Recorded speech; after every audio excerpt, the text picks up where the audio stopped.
یہ مشکلات اپورچونٹیز ہیں، ان کو اویل کریں. جب خدا مشکل میں ڈال رہا ہے، خدا کچھ دینا چاہ رہا ہے، خدا کچھ سمجھانا چاہ رہا ہے. ہمارے پاس آتے مولانا صاحب سب کر لیا، ساری چیزیں کر لی، دعائیں کر لی، وظیفے کر لیے، سب کر لیا، مگر پھر بھی کام نہیں ہو پا رہا.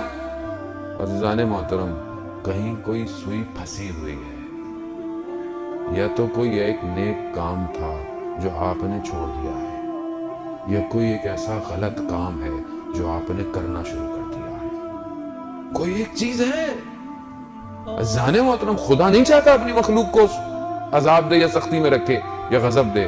خالق اپنی مخلوق کو کیسے پریشان دیکھ سکتا ہے؟ کیسے دیکھ سکتا ہے؟